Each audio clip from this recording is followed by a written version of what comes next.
اور ایک نبی پاک صلی اللہ تعالیٰ علیہ وسلم بالواسطہ حضور کی تبلیغ ہے جو آج تک جاری ہے۔ امت کے علماء، مشائخ، مبلغین حضور کے دین کو آگے پھیلا رہے ہیں، تو دراصل یہ بھی تبلیغ رسول پاک علیہ السلام ہی کی تبلیغ۔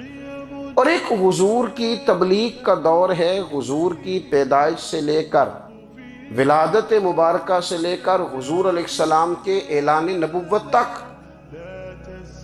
اس دوران نبی پاک نے جو تبلیغ فرمائی ہے وہ اپنے کردار سے فرمائی ہے۔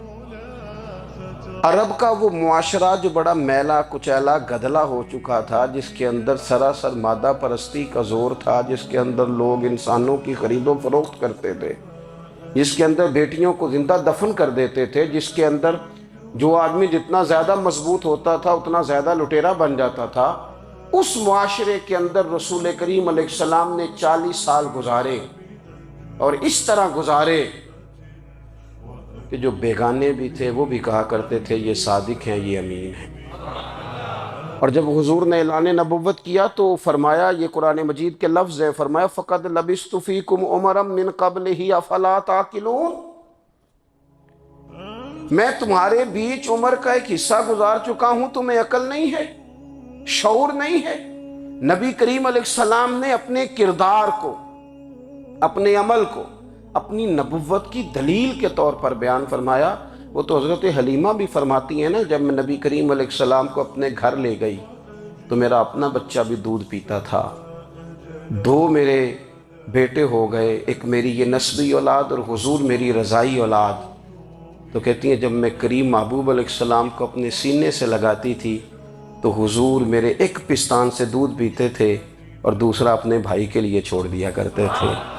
یہاں سے رسول کریم علیہ السلام نے کردار کے ذریعے تبلیغ، اور پھر اعلان نبوت سے پہلے ایک تنظیم عرب کے جوانوں پر، عرب کے سرداروں پر مشتمل بنائی گئی، جس میں نبی کریم علیہ السلام نے بڑا حصہ لیا سرکار نے، اور بڑے اہم لوگوں کو شعور حضور نے عطا فرمائے۔ وہ اس جماعت کا فیصلہ تھا کہ ہم سارے جوان، سارے بڑے لوگ ملیں گے، یہ حضور کے اعلان نبوت سے پہلے کی بات ہے، ہم بڑے لوگ ملیں گے، کسی بڑے کو کسی چھوٹے پر ظلم نہیں کرنے دیں گے، کسی آدمی کو کسی غریب کا حق نہیں کھانے دیں گے۔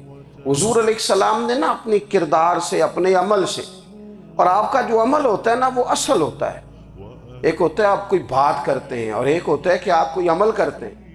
آپ جب عمل کرتے ہیں تو عمل کے ذریعے بھی لوگوں تک بات پہنچتی ہے کہ دراصل آپ کا اٹھنا بیٹھنا چلنا پھرنا کیا ہے۔ میرے رسول کریم علیہ السلام کا اٹھنا بھی ایک نبی کا، بیٹھنا بھی ایک نبی کا، بات کرنا بھی ایک نبی کا، معاملات زندگی کرنا بھی ایک نبی کا، لین دین کرنا بھی ایک نبی کا۔ ایک شخص کہتے ہیں میں نے اعلان نبوت سے پہلے حضور علیہ السلام سے کوئی چیز خریدی تھی اور میں نے عرض کیا تھا آپ یہاں تشریف رکھیں، میں پیسے لے کے آتا ہوں، میں 3 دن کے بعد آیا۔ دیکھو یہ بات کرنی کتنی آسان ہے، بولنی کتنی آسان ہے، پر 3 دن یہاں میرے بھائی کو کسی شخص کو 2 گھنٹے انتظار کرنا پڑ جائے تو لوگ کہتے ہیں الانتظار اشد من القتل، یہ تو قتل سے زیادہ تکلیف والا معاملہ ہے منتظر رہنا کسی کا۔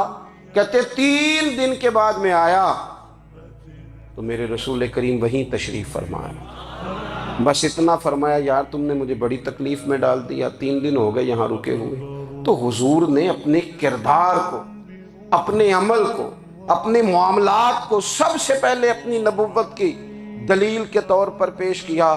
کسی نے کیا خوب کہا تھا کہ جو تیری جان کے دشمن ہیں وہ بھی کہتے ہیں، وہ جو تیری جان کے دشمن ہیں، بظاہر تو آئے ہیں نا ہجرت کی رات جان لینے، لیکن امانتیں حضور کے گھر میں رکھی ہوئی ہیں، امانتیں کاشانہ نور پہ پڑی ہیں۔